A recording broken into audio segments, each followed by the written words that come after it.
Mais de 750 arguidos em processos de crime escaparam à Justiça em 2012. Isto por causa das prescrições.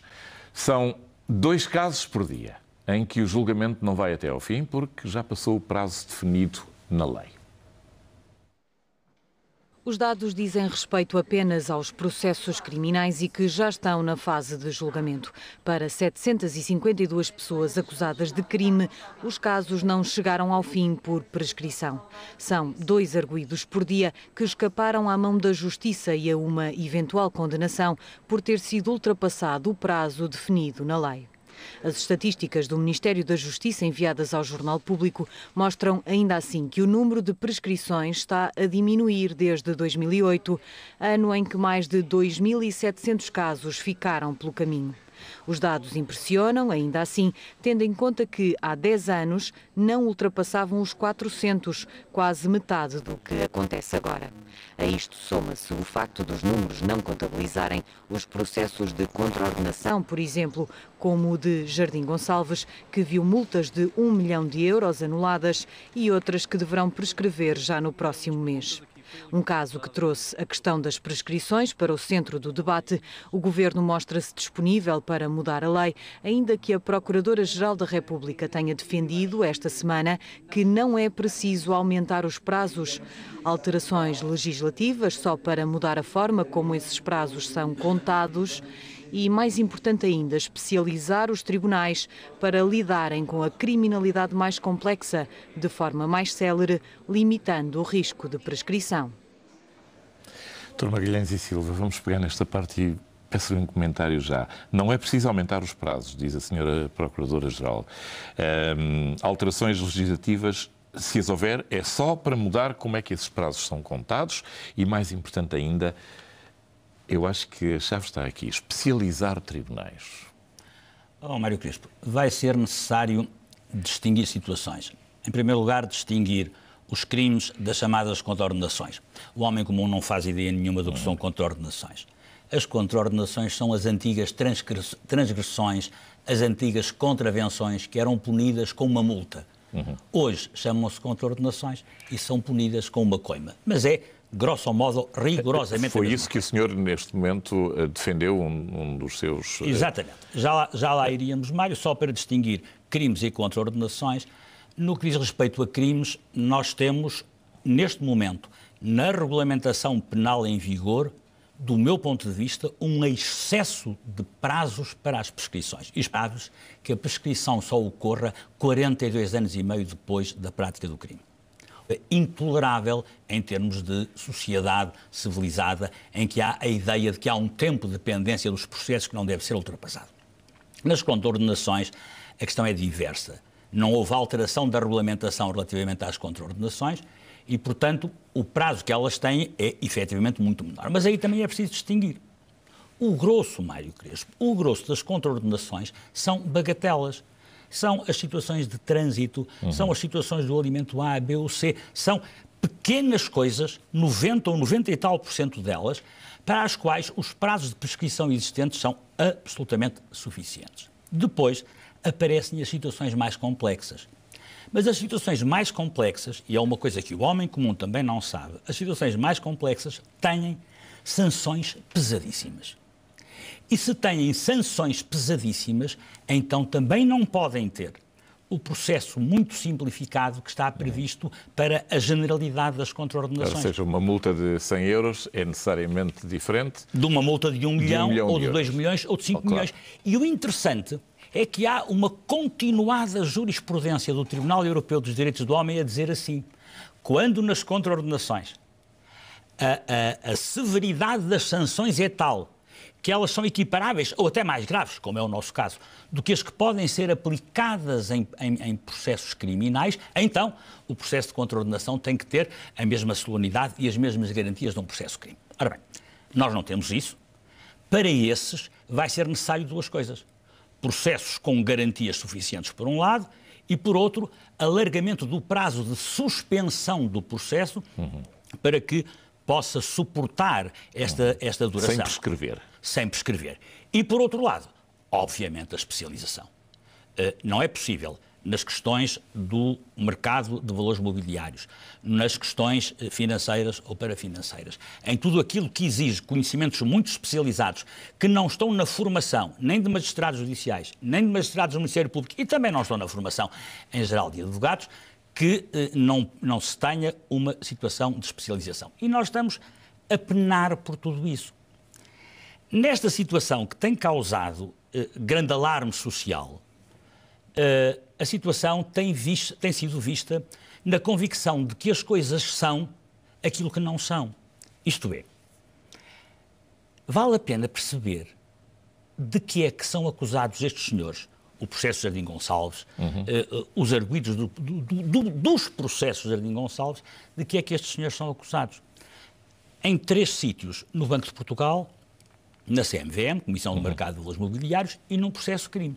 De que é que os acusam? Acusam-nos do seguinte: no BCP, entre 99 e 2002, terem estado a funcionar umas sociedades offshore às quais foram concedidos vultuosíssimos créditos para aquisição de ações do BCP e assim permitindo que fosse sustentada a cotação do título BCP, que com a descida a partir de 2002 não foram suficientes as ações que estavam adquiridas. A acusação é de manipulação do mercado. Para a solvência desses créditos. Não estão acusados de mais nada e não terem reconhecido esses prejuízos. O termo manipulação do mercado apareceu no processo? Não aparece, e eu percebo que apareça, mas vale a pena perceber que os factos são estes. Houve prejuízos e os prejuízos não foram... alterava o valor... Não se conseguiu comprovar isso. Mas o objetivo, presume-se que de uma compra com fundos próprios seria alterar o valor patrimonial... Nos termos da acusação, seria para sustentar a cotação do título. Os arguidos têm uma versão diferente e continuam a procurar comprová-la. Mas eu, para facilidade de entendimento público disto, estou a ter em conta unicamente aquilo de que são acusados. Não são acusados... E só pode ter em conta isso, obviamente. Sim, não são acusados de ter furtado o que quer que seja, roubado o que quer que seja, apropriado de 1 cêntimo em proveito próprio. Zero. Na acusação, diga-me, e eu francamente não sei, aparece o termo lesar o Estado ou lesar a economia nacional? Não há, Mário Crespo, não há nem uma coisa nem outra, a junção, por exemplo, que se tem feito no mesmo saco, do processo BPP, BCP e BPN. Quando, não sei, porque vigora a presunção de inocência. No caso BPP, como no caso BPN, estão as pessoas acusadas de burlas qualificadas. Não há nada disso aqui, rigorosamente nada, não há nenhum aproveitamento pessoal, não há nenhuma lesão do Estado, ou melhor, vale a pena ser mais prudente. Mas é numa outra perspectiva.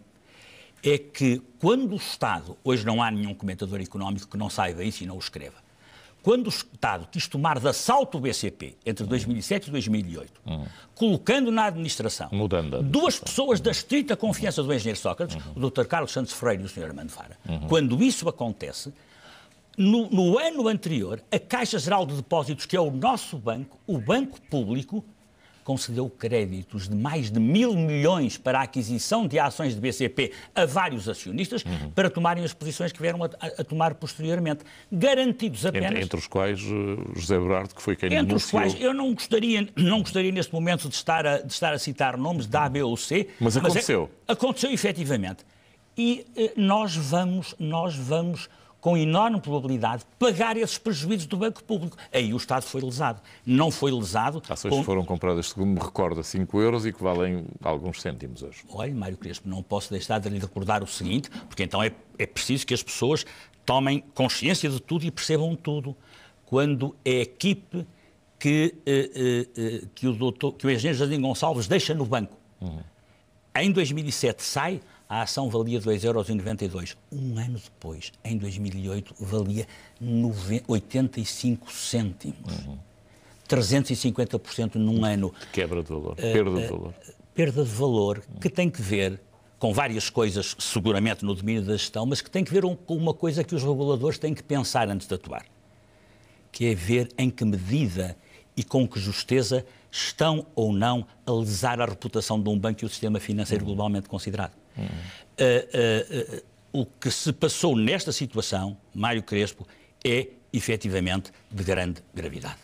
E é de grande gravidade porque significou uma tomada de posição quando os factos começavam a ser averiguados muito liminarmente, dezembro de 2007, pelo Dr. Vítor Constâncio. Em 21 de dezembro de 2007, o Dr. Vítor Constâncio, às 6 da tarde, chama ao banco o Dr. Filipe Pinhal, que era o Presidente do Conselho de Administração do BCP, e o Dr. Cristófaro de Beck, que era o Vice-Presidente do Conselho de Administração, para lhes dizer que era melhor não se candidatarem às eleições de 15 de janeiro, em face destas coisas que estão no ar. E meia hora depois, Mário Crespo, meia hora depois, o Dr. Vítor Constâncio, o Governador do Banco de Portugal, recebia os acionistas contestatários, que continuaram a reunião no dia seguinte na EDP, de onde saiu indigitado como Presidente do Conselho de Administração o Presidente do Conselho de Administração do Banco do Estado. Isto é bonito, não é? É muito feio. Estes elementos surgiram na contestação que o senhor fez? Tudo isto surgiu, mas repare, eu sou capaz de me colocar na posição do ouvinte que diz assim: é verdade, tudo isso será verdade. E o Estado tomou de assalto, através destes meios, o BCP. E tudo isso aconteceu. E se calhar até com isso destruiu o banco. Mas não terão acontecido estas irregularidades? Partamos do princípio, apenas ainda para ajudar o ouvinte, que tenham acontecido. A questão que eu pergunto, e vale a pena que todos nós possamos refletir um bocadinho sobre isso, é o seguinte. Este processo é instaurado, o processo do Banco de Portugal, no fim de dezembro de 2007. No fim de dezembro de 2008, o Banco de Portugal profere uma acusação e dá dela conhecimento aos arguidos, entre os quais o engenheiro Jardim Gonçalves. Pergunto-lhe, Mário Crespo, retoricamente, não para que responda naturalmente, mas é natural que qualquer cidadão, seja o engenheiro Jardim Gonçalves, banqueiro, ou seja o Zé António da mercearia do Chiado, que recebendo esta acusação se não defenda dela, parece que é normal que se defenda, e que requeira diligências de prova. É, absolutamente. Assim foi. E o Banco de Portugal conduziu o processo até proferir uma decisão em 27 de abril de 2010. A lei permite aos arguidos, quando são condenados administrativamente, o Banco de Portugal não é mais que um órgão da administração, que procurem junto de um juiz independente de dizer: ó, meu caro amigo, esta decisão não está correta, você fiscalize-me isto. É o que se chama a impugnação judicial. E foi isso que o senhor fez? Foi isso que se fez, isto é, o engenheiro Jardim Gonçalves é notificado em maio de 2010 desta decisão e recorre para o Tribunal de Pequena Instância Criminal. Bom, o julgamento no Tribunal de Pequena Instância Criminal começa no dia 11 de abril de 2011. E o juiz decide, como foi tornado público, em outubro de 2011 dizer: este processo começa com provas nulas e denúncias nulas, mando-o arquivar.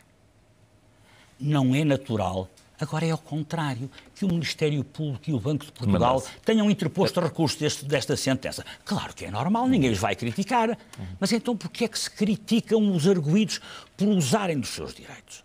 Interpõem recurso para o Tribunal da Relação. Interpõem recurso para o Tribunal da Relação e desde o primeiro momento que eu disse que várias das disposições que estavam a ser interpretadas pelo Banco de Portugal estavam a ser interpretadas de um modo que violava a Constituição da República. E, portanto, em face da decisão do Tribunal da Relação, que mandou reatar o julgamento, interpôs recurso para o Tribunal Constitucional. Não podia ser, obviamente.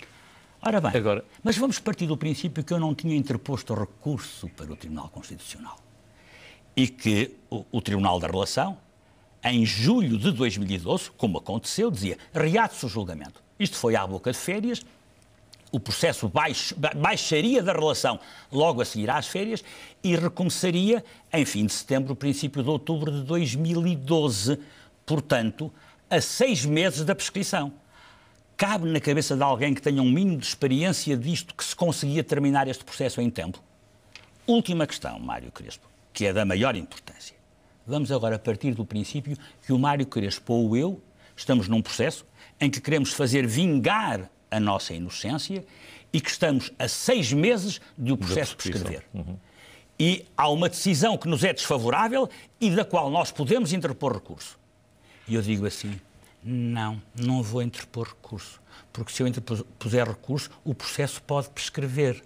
Ai, não, eu isso não faço. Então vou aguardar até que haja uma decisão final. Alguém faz isto? Está-se a pedir aos arguidos e aos cidadãos que se comportem num processo como santos? Era a tónica da sua excelente crónica que eu li no Correio da Manhã. É tão simples como isto. O senhor inclusivamente estabelece um paralelo bastante real com a Inquisição, de que não seria de esperar, e só na Inquisição é que o réu teria que demonstrar não só a sua inocência, como aceitar muito humildemente a punição. Depois há uma outra questão. É que o Banco de Portugal, e vai-me desculpar o Banco de Portugal, que é uma instituição respeitável, faz o mal e a caramunha. E faz o mal e a caramunha por uma razão que é muito simples de explicar. Está previsto na regulamentação das contraordenações que quando um facto é ao mesmo tempo um crime e uma contraordenação, competente para julgar isto é o Tribunal Criminal, não é o Banco de Portugal. O Banco de Portugal limita-se, se houver depois condenação pela contraordenação, a aplicar as chamadas sanções acessórias. Imagine o Mário que o Banco de Portugal tinha dado cumprimento a isto e quando no final de 2008 tinha a investigação ultimada, mandava o processo para o Ministério Público que tinha um inquérito de crime aberto. E o Ministério Público tinha acusado pelo crime e pela contraordenação. Há quanto tempo já tinha transitado em julgado de decisão? Mas a questão não era essa. O Banco de Portugal, como a CMVM, eu vou usar uma expressão bejeira, mas que toda a gente vai perceber, toda a gente quis molhar a sua sopa. E não quis... Era um caso grande, personalidade não quis abdicar. mediática. Quem vai punir sou eu. E sobretudo, porque no caso do Banco de Portugal há uma coisa que o público desconhece. É que as sanções acessórias que são aplicadas pelo Banco de Portugal são de aplicação imediata. E, portanto, o que aconteceu é que o engenheiro Jardim Gonçalves, como os outros arguidos, sem estarem definitivamente sancionados, ficaram inibidos de exercício de atividade bancária. Que é uma punição. Repara, eu estou a pensar num dos arguidos que tem 40 e poucos anos. 9 anos de inibição é a destruição da vida profissional de uma pessoa. Ora bem, isso foi conseguido. A minha convicção é que porventura, esta era a maior preocupação do Banco de Portugal, menos um efeito deste procedimento. Eu não posso dizer que foi essa a intenção do Banco de Portugal, não tenho que fazer processos de intenção. Agora, julgo é pelos efeitos. Qual foi o efeito desta sanção e de não se ter mandado o processo para o Ministério Público? O efeito foi que estes senhores não podiam, em circunstância nenhuma, regressar ao BCP. E, portanto, estava efetivamente garantido que aquela tomada de assalto estava efetivamente garantida. Concretizada. É o meu ponto de vista. Eu tenho mais um elemento, e isto é enunciado de um modo absolutamente leigo. O Estado, em todas as suas vertentes, e todos os atores, desde o Banco de Portugal até aos tribunais, até ao Ministério Público, assistiram durante 7 longos anos, que é um prazo imenso, a este processo a desenrolar-se e a caminhar paulatinamente para a prescrição. Sabiam todos, tinham que saber. Mário, não podiam deixar de saber. Então e o Estado não faz nada? Não faz. Não há ninguém não faz porque que... Porque ao Estado foi obviamente indiferente toda esta dispersão e há uma coisa que eu não posso deixar de acentuar. O objetivo era a tomada do BCP e acabou. Parece. E sabe porquê? Porque estes senhores todos, começando no engenheiro Jardim Gonçalves e acabando em qualquer dos outros, que eu não vou por razões óbvias nomear, andaram durante 3 anos, 3 vezes por semana, de tribunal em tribunal, porque estiveram sempre presentes. Isso é uma punição já em si. Já é uma punição em si. Estes senhores tiveram a preocupação que nada se perdesse de cada processo, vindo em férias prestar declarações para que não passassem mais de 30 dias e não se perdesse a prova. E, portanto, é muito injusto que, tendo atuado desta maneira, se diga, andaram a ver se os processos prescreviam. Só este ponto, Mário, porque é importante. Se diz... Olha, e você lamenta a prescrição, é o lamento relativo. É o lamento relativo. O seu constituinte, como é que se sente? Olha, o meu constituinte sente-se penalizado por andar de calvário em calvário, sem a possibilidade de ter uma definição definitiva da sua situação e a sua honra lavada. Porque, repara, o que se passou em todos estes processos, sendo já de si uma punição, teve apenas um momento que permitiu uma discussão alargada de tudo isto, que é o processo-crime. No processo-crime foi efetivamente possível, num ano e tal, fazer prova e contraprova de tudo isto, seja a decisão que venha aí o que for. Seja a decisão que venha aí o que for, o processo foi cumprido com todo o rigor, com uma presidência exemplar. Sem pirotecnias. Mário Crespo, sem coisa nenhuma, com uma presidência exemplar de preocupação, de averiguação de versão contra versão, versão contra versão, durante um ano e tal e pico. Tudo mais foi o curso dos prazos normais num processo complexo em que, efetivamente, o Estado se desinteressou de que isto pudesse andar mais rápido. Tenho só mais uma pergunta para si. O senhor defendeu um homem poderosíssimo no nosso país, uma figura de referência. O engenheiro Jardim Gonçalves era um dos grandes criadores de valor na nossa economia e na nossa vida financeira. Simultaneamente, e de um modo muitíssimo discreto, defende numa situação pro bono, portanto sem qualquer custo para o seu constituinte, porque lhe foi solicitado por uma organização de direitos humanos americana, segundo creio, o Rafael Marques. A antinomia destas duas situações, descreva-me qual é a vida do advogado, como é que... Olha, Mário Crespo, não há nenhuma antinomia senão na remuneração.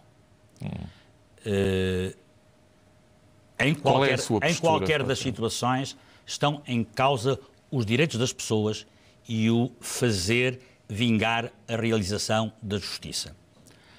O Rafael Marques está numa situação em que é perseguido, e é perseguido no seu país, ponto número 1, e em que deve ter toda a proteção para fazer vingar em Portugal e no mundo aquilo que é a defesa dos direitos humanos no seu país.